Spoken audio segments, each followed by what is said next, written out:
সমস্ত কবরবাসীদের কবর আযাব যেন মাফ করে দেন সকলে বলুন আমিন। সকলকে হেদায়েতের দরজা নসিব করেন। সমাজের মধ্যে অনেক মানুষ কাজে কর্মে, ব্যবসা বাণিজ্যে, বিভিন্ন কাজে মানুষ সময়কে পার করছে, লেস করছে, অথচ আমাদের জন্য আজকে জুমার দিনটা অত্যন্ত গুরুত্বপূর্ণ এবং ফজিলতপূর্ণ, মোস্ট ইম্পর্টেন্ট একটা দিন। বলুন আলহামদুলিল্লাহ। আজকের দিনটা কেমন দিন? হজের দিন। আজকের দিন হচ্ছে গুনাহ মাফের দিন। আজকের দিন হচ্ছে কবরবাসীদের কবরের আযাব মাফের দিন। আজকের দিন হচ্ছে আল্লাহর দরবার থেকে, আল্লাহর পক্ষ থেকে অনেক সওয়াব, অনেক ফজিলত, অনেক নিয়ামত পাওয়ার দিন। বলেন আলহামদুলিল্লাহ। অনেক মানুষ আছে শুধু দুনিয়া দুনিয়া নিয়ে ব্যস্ত। অনেক মানুষ আছে যে জুমার দিন মুয়াজ্জিন যখন আযান দিল, আযানের সাথে সাথে মসজিদ দৌড়ে চলে আসলো।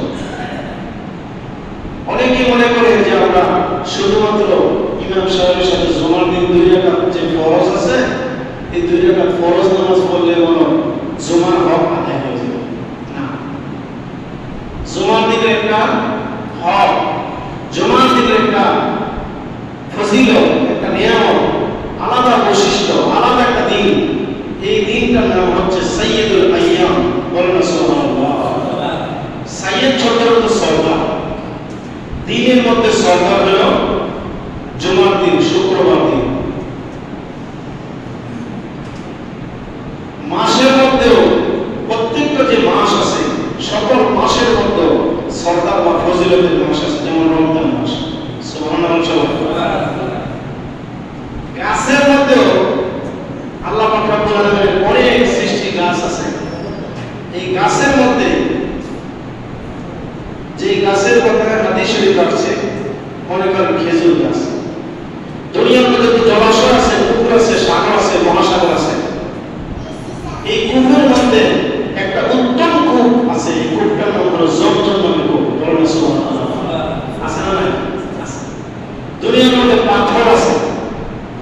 কত পাথর দিয়ে মানুষ ঢিল মারে, রাস্তার কাজে লাগায়, বিভিন্ন কাজে লাগায়, টাইলস মোজাইকের কাজ লাগায়। এর একটা পাথরের কথা আল্লাহ কোরআনে কারিমে আছে, যে পাথরটার নাম হলো হাজার আসা। আরেকটা পাথর আছে মাকাম ইব্রাহিম। যেটা বলে সুবহানাল্লাহ। হাজার আসা একটা কালো পাথর। এই পাথরটা ছিল দুধের নহরের চাইতে আরো সাদা। সুবহানাল্লাহ। মূলত এই পাথরটা ছিল একটা ফেরেশতা। সাইয়েদনা আদম আলাইহিস সালাম, মা হাওয়া আলাইহিস সালামকে আল্লাহ পাক সৃষ্টি করার পরে জান্নাতের ভেতরে তাদেরকে স্থান করে দিয়েছিলেন। আর আল্লাহ পাক বলছিল, খাও আর পান করো, লা তাকরাবা হাযি ফি শাহাজি শাজারা, ওই গাছের কাছে যাওয়া যাবে না। খাইতে পারো, তুমি তোমার স্ত্রীকে নিয়ে আরামে বসবাস করো, ওই গাছের কাছে যাবে না।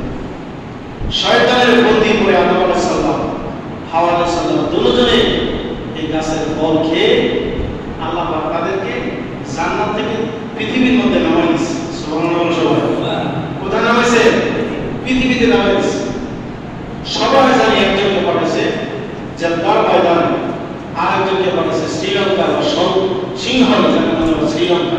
যে আদম নামে একটা পাহাড় আছে, সেই পাহাড়ে আদম আলাইহিস সালাম কদম মোবারক ছিল, সেই পদচিহ্ন এখনো আছে, কিয়ামত পর্যন্ত থাকবে। সুবহানাল্লাহ। আদম আলাইহিস সালামের 2 পায়ের চিহ্ন দেখার জন্য মানুষ হাজার হাজার লাখ লাখ কোটি কোটি মানুষ ওই পাহাড়ে যেতেছে। পাহাড় যাওয়ার জন্য মানুষ, অনেক উঁচু পাহাড়। আদম আলাইহিস সালাম লম্বা ছিলেন, তুল হুসিদুনা জিরা, লম্বা ছিল 60 গজ লম্বা। সুবহানাল্লাহ। কয় গজ? 60 গজ। ওনার হাতে তুল হুসিদুনা জিরা মানে গজ, সিদ্দুনা মানে 60, তুল কত লম্বা। তিনি লম্বা ছিল, ওনার হাতে উনি মনে করেন 60 হাত লম্বা। তো ওনার হাতে যদি 60 হাত লম্বা হয়, আদম আলাইহিস সালামের বডিটা ছিল 7-8 মাস। সুবহানাল্লাহ। লম্বা যেমন ছিলেন, ওনার বডিটাও এরকম ছিল। বলেন তো পোশাক আশাক, জামা কাপড় কতগুলি দরকার? এটা কিন্তু কারো গল্পের কথা না, সহিহ মিশকাত শরীফের হাদিসের কথা। আদম আলাইহিস সালাম যেমন লম্বা ছিলেন, কাল হাশরের ময়দানে বনি আদম ওয়ালাকাদ কাররামনা বনি আদম, আল্লাহ পাক আদম সন্তানকে কি করেছেন? ইজ্জত সম্মান বাড়াই দিয়েছে। সুবহানাল্লাহ। কার কারণে? আদম আলাইহিস সালামের কারণে। সে আদম আলাইহিস সালামের সন্তানেরা আস্তে আস্তে করে ক্রমান্বয়ে ছোট হয়ে আসতেছে, কিন্তু হাশরের ময়দানে সমস্ত হাশরবাসীরা আদমের সন্তান যারা আদম আলাইহিস সালামের মতো এরকম 60 গজ লম্বা হয়ে তারা উঠবে। সুবহানাল্লাহ। এরপরও দেখা যাবে কতিপয় মানুষ তাদের চাইতে আরো কিছু মানুষের গর্দান, অনুকূল মানে গর্দান, তাদের এই আনফুল মানে কাঁধ, এই কাঁধের চাইতে গর্দানের চাইতে আরো উঁচু কিছু মানুষের মাথা দেখা যায়। সুবহানাল্লাহ। তো ফেরেশতারা মানে হাশরবাসীরা বলবে যে এত লম্বা মানুষ তো দুনিয়াতে দেখছি না, এরপরে লম্বার উপরে আরো লম্বা দেখছে না। তো একজন আরেকজনের বলাবলি করবে, তাদের কাছে আওয়াজ আসবে, যাদের গর্দান লম্বা দেখা যায় তারা হলো দুনিয়ায় যারা 7 বছর বিনা বেনিফিটে বিনা পরিশ্রমে আল্লাহর ঘরের আযান দিত, নামাজ পড়তো, ওই মুয়াজ্জিনের গর্দানকে আল্লাহ পাক সম্মান স্বরূপ হাশরের ময়দানে বুলন্দ করে দিবেন। সুবহানাল্লাহ। সুবহানাল্লাহ। মুয়াজ্জিনকে আল্লাহ একটা সম্মান দিব, কই দিব না? আসলে শুধু লম্বা গর্দান দিবে না, আল্লাহ তারে বিনা হিসেবে জান্নাতে দান করবে। সুবহানাল্লাহ। এরপর আসে ইমাম। তাহলে ইমাম ও জামিন, আসলে ইমামের ইমাম হচ্ছে নবীজি। নবীজি উম্মতের জামিন। নবীজি বলেছেন আমার উম্মত যারা, আমি আমার উম্মত ছাড়া জান্নাতে কদম মোবারক রাখবো না। সুবহানাল্লাহ। নবীর উম্মত যারা, নবীজি বলেছেন আমার উম্মত ছাড়া আমি জান্নাতে যাব না। এবার নবীর উম্মতের শর্ত হলো নবীর যেই মত এবং পথে ছিল তারাই নবীর উম্মত। বলেন সুবহানাল্লাহ। এখন সে কাজ করতেছে ইসলামের বিরোধিতা, কাজ করতেছে কোরআনের বিরোধিতা, কাজ করতেছে হাদিসের বিরোধিতা, কাজ করতেছে তার মন মতো, তাহলে তো সে নবীর উম্মত বলে দাবি করা নিছক মিথ্যা ছাড়া কিছু না। ঠিক না? মেনে করা জবাব না। নবীর উম্মত নামাজ পড়ে না, নবীর উম্মত মেসওয়াক করে না, নবীর উম্মত দাড়ি রাখে না, নবীর উম্মত পাঞ্জাবি করে না, নবীর উম্মত টুপি রাখে না, নবীর উম্মত দাড়ি কেটে ফেলে দেয়, নবীর উম্মত সে কি করে না, ঢিলা করে ব্যবহার করে না। কিন্তু মাসলা নাই। অনেক মানুষ বয়োবৃদ্ধ হয়ে গেছে, এখনো প্রস্রাব করে দৌড় করে, এর মাসলা নাই। আরে প্রস্রাব করে যদি পানি, সকল নবীদের সুন্নাত, সকল সাহাবাদের সুন্নাত, পানি নেওয়াটা সুন্নাত, কিন্তু পানি যদি কোথাও না পাওয়া যায় তাহলে পানির বদলে সে কি করতে হবে? কুলুপ ব্যবহার করতে হবে। কি করতে হবে? কুলুপ ব্যবহার করতে হবে। মাটি দিয়া কুলুপ করা, ঢিলা দেওয়া খাঁটি পিওর সুন্নাত। আর যদি মাটি না পায় তাহলে বর্তমানে টয়লেট টিস্যু আছে, আছে না নাই? আছে। এটা দিয়ে যদি সে কি করে একবার দুইবার তিনবার তার লজ্জাস্থান যদি সে প্রস্রাবের পানি যদি সে নিষ্কাশন করে, তাহলেও কি হবে? নামাজ হবে। কি হবে? নামাজ হবে। টিস্যু ব্যবহার করতে হবে। আর যদি প্রস্রাব করে পানি যদি না নেয়, টিস্যু ব্যবহার করলো না, তাহলে তার কি হবে? গুনাহ হবে। বলে কি হবে? গুনাহ হবে। আর এই গুনাহটা শুধু ছোট মোটো গুনাহ না, মস্ত বড় গুনাহ হবে। এই ব্যাপারে নবীজি বলেছেন সবচেয়ে বড় গুনাহ তাদের এখানে যারা নাকি প্রস্রাব করে এবং পানি কি করে না, নেয় না, এমনকি এমন জায়গায় সে পায়খানা প্রস্রাব করে, লোক যাতায়াতের পথে, মানুষ চলাচলের পথে, যেদিক দিয়ে মানুষ চলাফেরা করে, রাস্তা দিয়ে ভালো মানুষও যায়, খারাপ মানুষও যায়, যায় কি যায় না? আল্লাহ ওলিরাও যায়, নেককার বান্দারা যায়। এজন্য আল্লাহ হাবিব বলেছেন তুমি যদি দুনিয়ার মধ্যে মানুষের জন্য রাস্তা ছেড়ে দাও, আল্লাহ পাক তোমার জান্নাতের মধ্যে জায়গা দিয়ে দিবেন। সম্মানিত হাজিরিন, আল্লাহ পাক কোরআনে কারীমের মধ্যে মানুষ এবং জিন জাতিদেরকে লক্ষ্য করে কি বলে আমরা একটু শুনি। বিসমিল্লাহির রহমানির রহিম। ওয়ালাকাদ জারানা লিজাহান্নামা কাসীরাম মিনাল জিন্নি ওয়াল ইনস।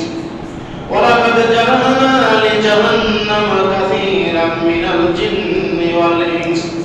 লাহুম কুলুবুন লা ইয়াফকাহুনা বিহা ওয়া লাহুম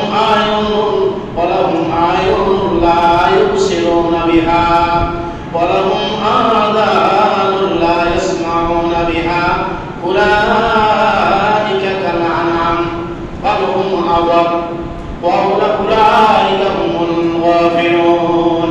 আল্লাহ কি কয় শুনেন, ওয়ালাকাদ জাআলনা লিজাহান্নামা কাসীরাম মিনাল জিন্নি ওয়াল ইনস, অধিকাংশ বেশক অবশ্যই অধিকাংশ জিন এবং মানুষ জাহান্নামে যাবে। জোরে বলুন নাউজুবিল্লাহ। আমরা কি জাহান্নামে যেতে চাই না জান্নাতে যেতে চাই? কথা বুঝেন না? আমরা কি জাহান্নাম চাই? আগুনে কি কেউ ইচ্ছা করে হাত দিয়া বা পা দিয়া বা তার শরীরটা আগুনে পুরো কেউ চায়? আমি ইচ্ছা করে চাই না কারেন্টে আগুনে আমি মারা যাই, আমি চাই না বিদ্যুতের আগুনে মারা যাই, আমি চাই না দুনিয়ার আগুনে পড়ে আমি মারা যাই। কিন্তু মানুষের কর্মকাণ্ডের কারণে আল্লাহ পাক বলেন ওয়ালাকাদ দারানা লিজাহান্নামা কাসীরাম মিনাল জিন্নি ওয়াল ইনস, অধিকাংশ মানুষ এবং জিন জাতি এরা ক্ষতিগ্রস্ত হবে, বিপদগামী হবে, জাহান্নামে যাবে শুধুমাত্র তার কারণে। কি কারণে শুনেন? লাহুম কুলুবুন লা ইয়াফকাহুনা বিহা, অনেকের অন্তর আছে তাদেরকে আল্লাহ পাক দিল দিয়েছেন, আমরা কিন্তু শুনি কানে, দেখি চোখে, আর মাথার মধ্যে নিয়ে কথাটা আমরা কি করি? আটকায়া রাখি। কিন্তু আসল জিনিস হইল কলব দিয়ে অন্তর দিয়ে আমরা আসল জিনিসটা অনুভব করি। আমরা অনুভব করার পরে ভালো না মন্দ যাচাই করে এটা গ্রহণ করি, ঠিক না বলে? কিন্তু মানুষের অন্তর আছে বটে, জানে বটে, কিন্তু সে মানে না, সে পালন করে না, সে ধৈর্য না বোঝার ভান করে। এরকম আছে না নাই? সপ্তাহে এক সপ্তাহ মনে করে নামাজ পড়ে না, শুক্রবার দিন নামাজ আসে, এরকম ব্যক্তি আছে না? শুধু জুমার দিন আসে আর বলে আজকে জুমার দিন, হুজুরে বলছে হজের দিন, হুজুরে বলছে গুনাহ মাফের দিন, হুজুরে বলছে আজকে সওয়াব দিয়া উটের সওয়াব লইয়া। তো হুজুরে বলছে উটের সওয়াব পাইবো, হজের সওয়াব পাইবো, গুনাহ মাফ হইব, জান্নাতি পাইবো, তো সবে পাইলো। আর বাকি এই সপ্তাহে 6 দিন আসে লাভ নেই, শুধু জুমার দিন গেলে হবে। আল্লাহ তো বুঝে, আল্লাহ বলতেছে তুমি শুধুমাত্র এই তোমার উপরে 5 ওয়াক্ত নামাজ আমি ফরজ করলাম প্রতিদিন, কিন্তু তুমি প্রতিদিনের 5 ওয়াক্ত ফরজ নামাজ তরক করে জুমার দিন একটা ফরজ লয়ে আসছো, তুমি মুনাফিক। তুমি কি মুনাফিক? যারা জুমার দিন শুধু আসে মাত্র কিন্তু সপ্তাহে নামাজ পড়ে না, এরা কি মুনাফিক? ওই মুনাফিকের খাসলত থেকে কতগুলি মানুষকে আল্লাহ পাক হেদায়েত দান করেন। জোরে বলুন আমিন। এর আছে না নাই? আছে। এবার আসেন যাদের অন্তর আছে তারা বোঝে না। ওয়ালাহুম আয়ুনুল্লাহ ইউসিরুনা বিহা, দুই চোখ দিয়ে তারা দেখে, দেখেও তারা দেখে না। একজন লোক মনে করেন মদ খায়, কিন্তু সমাজের মধ্যে সবচেয়ে মনে করে যে সে ধনী মানুষ, শক্তিশালী মানুষ, স্ট্রং মানুষ, শক্তিধর, পুরার ডরে ভয়ে মানুষ হক কথা বলতে রাজি না। কিন্তু আল্লাহ রাসূল সাল্লাল্লাহু আলাইহি ওয়াসাল্লাম বলেছেন তুমি যেমন দেখবা কোন মানুষ ইচ্ছাকৃতভাবে কোন গুনাহের কাজ করে, তখন তুমি তাকে প্রথমে হাত দিয়ে বাধা দিবে, সুবহানাল্লাহ বলে সবাই, এরপরে মুখ দিয়ে বাধা দিবে, এরপরে অন্তর দিয়ে বাধা দিবা। যালিকা আদওয়াফুল ঈমান, ওই অন্তরে ঘৃণা করা এটা একবারে দুর্বল পয়েন্টের মানুষ। রমজান শরীফের মাসে হাতে দিনের বেলা যদি পানি খায় কেউ, তাহলে অবশ্যই রোজাদার ব্যক্তির শরীরের মধ্যে রাগ আসে। কেউ যদি মদ খায়, মদ খাওয়া আল্লাহ হারাম করে দিয়েছেন। হালাল না হারাম? মদ খাওয়া হালাল না হারাম? হারাম। নবী যখন মক্কা থেকে মদিনা শরীফে গেলেন, মদের আয়াত নাযিল হয়ে গেল। আল্লাহ রাসূল সাল্লাল্লাহু আলাইহি ওয়াসাল্লাম বলে দিলেন, ও মদিনাবাসীরা, তোমরা আজ থেকে যারা আগে খেয়েছো তোমাদের জন্য মদ খাওয়া বন্ধ হয়ে গেছে। সুবহানাল্লাহ। এবার যারা মদ খাইতো তারা দেখছে যে মুহাম্মদ সাল্লাল্লাহু আলাইহি ওয়াসাল্লাম যে দ্বীনের দাওয়াত দিতেছে, আগের স্বভাব যদি থাকি ওই আগে, তাহলে এখন আর বাঁচার কোনো উপায় নেই। সবাই যার যার বাড়ি ঘর থেকে কলসির মধ্যে, মটকার মধ্যে, জগের মধ্যে, মগের মধ্যে, গ্লাসের মধ্যে যে যেভাবে মদ আছে, এমন ভাবে তারা রাস্তাঘাটের মধ্যে সব মদ ফেলাই দিছে, যেমন আকাশ থেকে বৃষ্টি হলে রাস্তা যেমন ভিজে যায় এরকম ভিজে গেছে। কিন্তু মদের আয়াত নাযিল হওয়ার সাথে সাথে, আল্লাহ রাসূল বলার সাথে সাথে মদ বন্ধ হয়ে গেছে, মানুষগুলি হেদায়েতের রাস্তা পেয়ে গেছে। সুবহানাল্লাহ। ইয়া আইয়ুহাল্লাযীনা আমানু ইন্নামাল খামরু ওয়াল মাইসিরু ওয়াল আনসাবু ওয়াল আযলামু রিজসুম মিন আমালিশ শাইতান ফাসতানিবুহু লাআল্লাকুম তুফলিহুন। ও মুমিনা, নিশ্চয় মদ, জুয়া, লটারি, তীরন্দাজ তোমাদের জন্য এইগুলি হারাম করা হয়েছে, তোমরা এই হারাম কাজ থেকে তোমরা বাঁচিয়ে থাকো।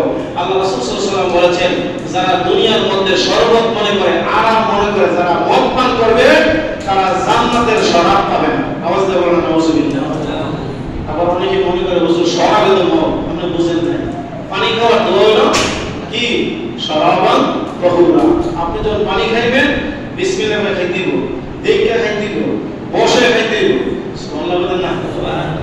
দেখে খাই দিব, বসে খাই দিব, বিসমিল্লাহ বলে খাই দিব, দোয়া করে খাই দিব, ডান হাতে খাই দিব। ডান হাতে খাবেন না বাম হাতে খাবেন? সবাই বলেন ডান হাতে না বাম হাতে? দোকানে অনেক লোক, শতকরা অনেক লোক বাম হাতে দেখবেন, চাও খায় বাম হাতে, পান খায় বাম হাতে, আছে না নাই? এখানে একটা এই খাইতেছে, আবার বাম হাতে সুর ডলে রাখছে, এই মাসের না সব ডান হাতে চলতেছে। খাইরুল ইয়াদে ইয়াদুস সুফলা, বলা হচ্ছে নিচের হাতের চেয়ে উপরের হাতটা উত্তম। যা কিছু হয় উপর থেকে, দুনিয়ার পানি, দুনিয়ার মানুষের ব্রেইনের বুদ্ধির মাধ্যমে সামাসিবল মডেল বসায় পানি নিচের দিকে পানি উঠতেছে। যত না নিচের পানি ঠান্ডা, আকাশের রহমতের বৃষ্টির পানি তার চেয়ে হাজার কোটি গুণ ঠান্ডা। জোরে বলেন সুবহানাল্লাহ। উপরের দিকে যেটা আসে এটা আল্লাহর খাস রহমত। আল্লাহ কি খাস রহমত, এই জন্য আমরা হাত উঠাই কোন দিকে? উপরের দিকে। মানুষ যখন বেশি বেকার হয়ে যায়, বেশি চিন্তাগ্রস্ত হয়ে যায়, আল্লাহ রাসূল সাল্লাল্লাহু আলাইহি ওয়াসাল্লাম বলেন তোমাদের সিনা বরাবর হাত উঠাও, অথবা তোমাদের চেহারা বরাবর হাত উঠাও। যখন মানুষ বেশি বেকার আর বেহুশ হয়ে যায়, তার টেনশনের শেষ নাই, বলেছে তোমার হাত যতটুকু উপরে ওঠে অতটুকু উপরে উঠাও। বলেন না সুবহানাল্লাহ। আল্লাহ রাসূল সাল্লাল্লাহু আলাইহি ওয়াসাল্লাম কি মিথ্যা কথা বলছেন? নবীজি বলেছেন যারা দুনিয়ার মধ্যে মদ পান করে তারা জান্নাতের শরাব পাবে না, জান্নাতের শরবত পাবে না, জান্নাতের নিয়ামত পাবে না।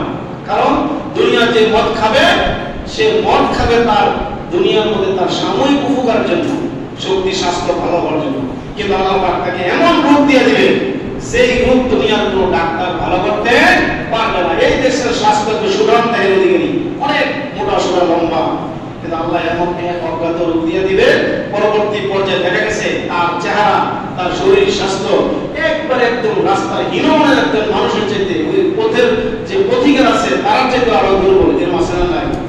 এটা হয়ে যাবে কখন? যখন সে আল্লাহ দ্রোহী হয়ে যাবে, নবীর সুন্নতের বিরোধিতা করবে, আল্লাহর কোরআনের বিরোধিতা করবে, তখন আল্লাহ তাকে ধরবে। আল্লাহ যখন ধরবে তখন আর কোনো তার চিকিৎসা ভালো হবে না। ওয়ায়ামসাসকাল্লাহু বিদুররিন ফালা কাশিফা লাহু ইল্লা হুয়া। আল্লাহ বলেন তুমি যেহেতু আমার কথা শোনো নাই, তোমার এমন রূপ দিয়া দেব, আমি তোমার দুঃখ কষ্ট না সরালে কেউ সরাইতে পারবে না। এমন দুঃখ কষ্ট তোমাকে পাইতে হবে দুনিয়ায়, এবং কবর থেকে হাসরের ময়দান পর্যন্ত কোন জায়গায় তুমি কোনো সাহায্য পাবে না, পাবে না। জোরে বলো নাউজুবিল্লাহ। তাহলে মদ পান করা কি বিলকুল হারাম? বলো না বিলকুল কি হারাম। আর ওই সমস্ত নাদার জাহেল মুরুক্কের জন্য হলো হারাম যে নাকি আল্লাহর কোরআনের বিরোধিতা করতেছে, নবীর হাদিসের বিরোধিতা করতেছে। মদ পানকারীর জন্য অনেক গুনাহ, অনেক গুনাহ দুনিয়ার মধ্যে, এমন একটা গুনাহ যেটার কথা বইলে কোনো শেষ নাই। আর মদ পানকারী কোনটা বউ, কোনটা মা, কোনটা কি, এটা তার মাথা ঠিক থাকে না। ঠিক আছে বলে সবাই? ইয়া আইয়ুহাল্লাযীনা আমানু লা তাকরাবুস সালাতা ওয়া আনতুম সুকারা। আল্লাহ বলেছেন ও ঈমানদাররা তোমরা নামাজের কাছে যাইও না। বেনামাজিরা বানাইছে, আল্লাহ বলেছেন নামাজের মতো নামাজ পড়লে একবার পড়লে হয়, সিজদার মতো সিজদা দিলে একবার দিলে হয়। জোরে বলেন আলহামদুলিল্লাহ। কেমনে? আল্লাহ বলেছেন নামাজের কাছে যাইও না, কিন্তু আল্লাহ যে বলছেন যাইও না, কোন অবস্থায় তুমি নামাজের কাছে এসো না অথবা প্রবেশ করো না, কোন জায়গাটা তো সে জায়গা নেই। আল্লাহ বলেছেন হে ঈমানদারেরা লা তাকরাবুস সালাতা ওয়া আনতুম সুকারা। তোমরা যেও না, নিকটবর্তী হয়ো না নামাজের কাছে। যেমন পাগল ব্যক্তি তার উপর কিন্তু নামাজ ফরজ না, কারণ তার লুঙ্গি কোথায়, পাঞ্জাবি কোথায়, পায়জামা কোথায়, তার ধ্যান থাকে না। এর আছে না নাই? এমনকি যারা অমুসলিম তার উপর নামাজ ফরজ না। এমনকি যেমন সমাজের মধ্যে এমন বিকৃত মানুষ আছে তার উপর নামাজ ফরজ না। নামাজ তাদের উপর ফরজ যারা সুবিয়ার উপর, যারা জ্ঞানীবান, যারা সুস্থ, যারা স্বাস্থ্য, যারা 9 বছর 7 বছর থেকে ছেলেমেয়ে যাদের বয়স, তাদের উপর ফরজ। কিন্তু কোনো পাগল যদি আসে, ওই পাগল নামাজ আসলে তার নামাজ নষ্ট হবে, আপনার আমার নামাজও শেষ করে দিবে। ঠিক না বলে? এখন কথা হলো আল্লাহ পাক বলেছেন তোমরা তো বুঝো, যাদের অন্তর আছে তারা অন্তরে অনুধাবন করে বুঝে শুনে জেনে শুনে তারা যারা নামাজ পড়ে, অর্থাৎ জুমার দিন নামাজ পড়তে আমরা এসেছি, জুমার দিনের ফজিলত আমরা জানি না। এবং অনেকের চোখ আছে, চোখ দিয়ে সে দেখে না। এক লোক মদ খায় আপনার সামনে, আপনি যে বাধা দিলেন না, আল্লাহ আসলে দিন ধরবো তোমার সামনে একটা খারাপ কাজ হয়েছে, তুমি কেন বাধা দিলে না? তুমি যদি বাধা দিতা তাইলে আল্লাহ রাসূল সাল্লাল্লাহু আলাইহি ওয়াসাল্লাম বলেছেন একটা ফরজের কাছে সওয়াব তোমার আমলনামা দেওয়া হতো। সুবহানাল্লাহ। একটা মানুষ জুমার দিনে নামাজ পড়ে না, ওই মানুষটাকে বুঝাইয়া শোনায়া জুমার দিন আপনি হাজির করলেন, অথবা ফজরের নামাজে আনলেন, জোহরের নামাজে আনলেন, আসর মাগরিব এশার নামাজে আপনি হাজির করলেন। মান দাল্লা আলা খাইরিন ফালাহু আজরু মিসলু ফাইলিহি। নবীজি বলেছেন কোন উম্মতকে যদি দায়িত্ব শিখাই না, সৎ কাজে দাঁড়া করাইতে পারো, সে যতদিন, যত কাল, যত বছর, যত যুগ ইবাদত বন্দেগী করবে তোমার কথা, আল্লাহ রাব্বুল আলামিন তোমার আমলনামা, ওই ব্যক্তি যত নেক আমল করবে ওই আমলনামা, তোমার আমলনামা ওই নেকগুলি সমান পরিমাণ সওয়াব দান করা হবে। বলেন আলহামদুলিল্লাহ। লা ইলাহা ইল্লাল্লাহ। সামনে আসেন।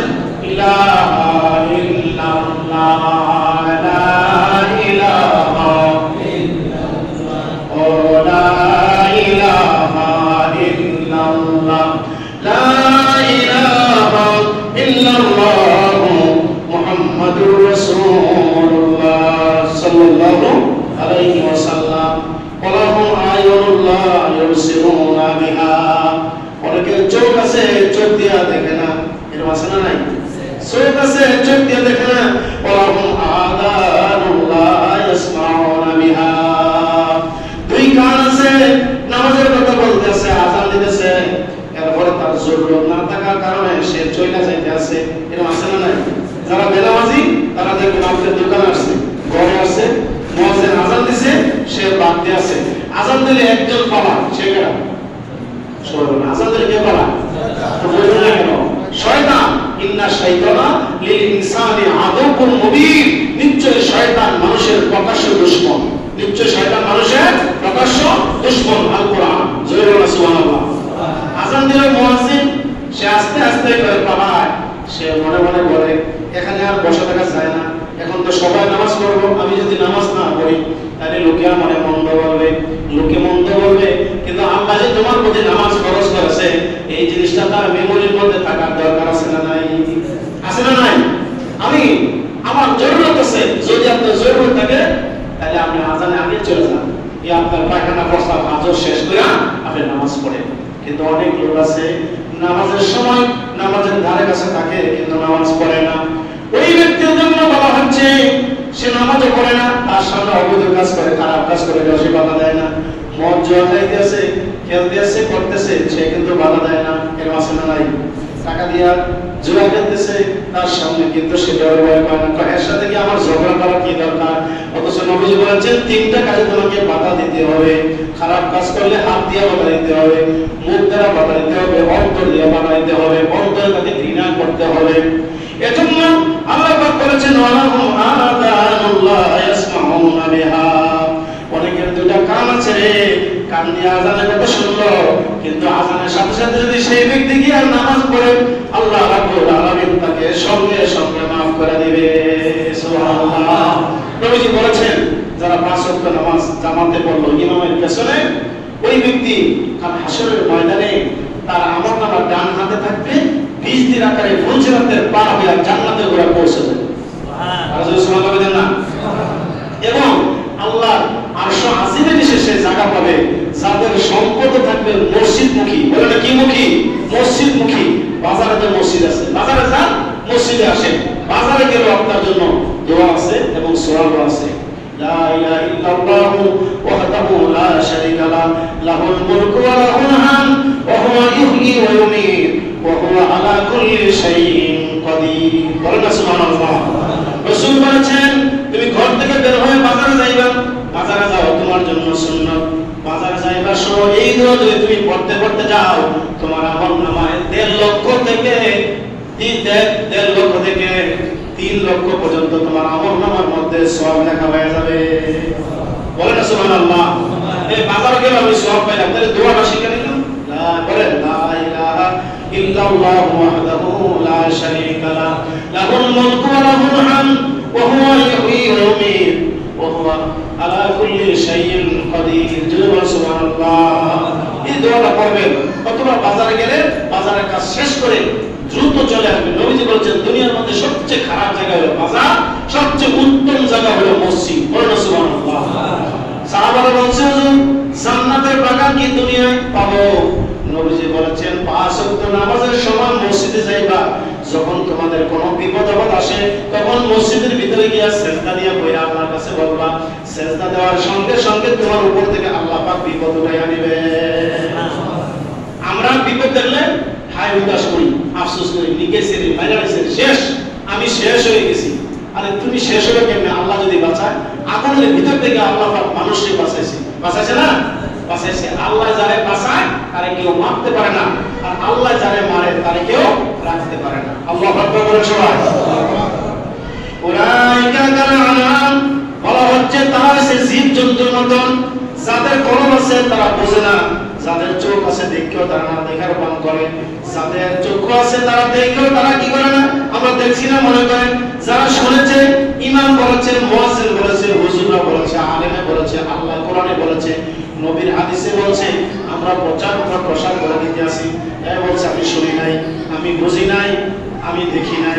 তখন আল্লাহ বলে উলাইকা কাল আনাম, তুমি হলে আস্তে একটা জীব-জন্তু। জোরে বলো নাউজুবিল্লাহ। মানুষ একজন আরেকজনকে কি দেয়? গালি দেয়। কি গালি দেয় জানেন? ওই দুইজন দেখছি সৌদি আরব যাইছে, ওইদিন একজন আরেকজনকে বলেছে হেমান ইবনে হেমান, মানে গাদার ছেলে গাদা। নাউজুবিল্লাহ বলেন না? তো হে তারা বলেছে হাইওয়ান ইবনে হাইওয়ান। হাইওয়ান বলছে ও জানোয়ারের বাচ্চা, জানোয়ার। নাউজুবিল্লাহ বলে সব। তো মানুষ যদি অন্য কিছু বলে তখন মানুষ কিন্তু এই বাংলাটা যখন বলে আমার মাতৃভাষা তখন কিন্তু রচ্ছেটা হয়ে যায়। কিন্তু আসলে আরবি দিয়েও গালি দেওয়া জায়েজ নাই। গালিটা গালি, গালমন্দ অত্যন্ত খারাপ হয়। নবীজি বলেছেন মান সালিমাল মুসলিমানা মিন লিসানিহি ওয়া ইয়াদিহি, অর্থাৎ তাকে মুসলমান বলা হয় যে মানুষকে গালমন্দ থেকে, গীবত থেকে, পরিচর্যা থেকে, কুটনামি থেকে, মানুষের মন্দ গাওয়াচ্ছে, যে তার জিহ্বাকে, মন মস্তিষ্কে নিজেকে কন্ট্রোল করতে পারছে, সে হলো সমাজের মধ্যে এক নম্বর মুসলমান। সুবহানাল্লাহ সবাই। আচ্ছা, আমাদের মধ্যে এরকম লোক আছে না নাই? কঠিন গালাগালি করে, এরকম আছে না নাই? আরে বলে না, গালাগালি করে আছে না নাই? কিন্তু নবীজি বলেছেন তোমরা কেউ কাউকে গালমন্দ করবে না। একজন খারাপ মানুষ তোমার দৃষ্টিকোণ থেকে তুমি তার প্রশংসা করবে, তুমি যদি প্রশংসা করো তোমার প্রশংসা আকাশের ফেরেশতারা করবে। জোরে বলেন সুবহানাল্লাহ। উলাইকা কাল আনাম, ওই ব্যক্তির জীব-জন্তুর মতন, বালহুম আদাল, সে তো একটা বলদের মতন। বলদ মানে কি? গরু। গরু কি কথাবার্তা বলতে পারে? সবাই বলে বলতে পারে না, পারে না। কিন্তু গরুর এক সময় জবান ছিল, এককালে গরু জবান ছিল। হযরত সাইয়েদনা আদম আলাইহিস সালাম তিনি গরু নিয়ে হাল চাষ করতে গিয়েছিলেন। ওনার জীবনের মধ্যে পাই না আদম আলাইহিস সালামের গরুর হাত দিয়ে একটু বিলম্ব করতেছে, তো উনি হাত থেকে একটা লাঠি দিয়ে আঘাত করছে। গরু মুখটা পেছনের দিকে বাঁকা করে সাইয়েদনা আদম আলাইহিস সালামকে বলছে, জান্নাতে তো ছিলেন, ভালো লাগছে না? সুবহানাল্লাহ বলেন না? কি কথা কি বুঝতেছে? জান্নাতে যে ছিলেন তখন কি ভালো লাগে নাই? আদম আলাইহিস সালাম নাঙ্গল আর জোয়ান আজকের নয়, ওইখান থেকে এসেছে। গম আর জব আর ভুট্টা চাষ করতাম। আদম আলাইহিস সালাম বাড়ির মধ্যে গিয়া মন মস্তিষ্ক খারাপ করিয়া, মাথা নিচা করিয়া আমার আল্লাহ রাব্বুল আলামিনের কাছে বলতেছে তুবু ইলাল্লাহ। সুবহানাল্লাহ। আমরা কেউ লোকের রাগ করলে কি করি? তারা গালমন্দ করি, কিন্তু না, নবীজি বলেছেন 10 বার আস্তাগফির শরীফ পড়ো। সুবহানাল্লাহ বলেন না? অথবা কলমে তামজিদ শরীফ পড়ো, অথবা তুমি 10 বার দরুদ শরীফ পড়বা, দেখবা যেই ব্যক্তি তোমার গালমন্দ অত্যাচার করছে সে কতক্ষণ পরে তোমার পায়ে দেওয়া করবো, ভাই মাফ চাই, আমার ক্ষমা করে দেন। সুবহানাল্লাহ। অথবা রাতের বেলা, অথবা দিনে, অথবা রাতের বেলা 10 বার আস্তাগফির শরীফ। মনে রাখবেন, দুইজনের মধ্যে যদি দ্বন্দ্ব হয়, এই দ্বন্দ্ব মিটানোর জন্য নবীজি কি অবলম্বন করেছেন? 10 বার আস্তাগফির শরীফ রাতের বেলা আপনি পড়বেন, দিনের বেলা দেখবেন ওই ব্যক্তি আপনার শত্রু বন্ধু হয়ে গেছে। সুবহানাল্লাহ।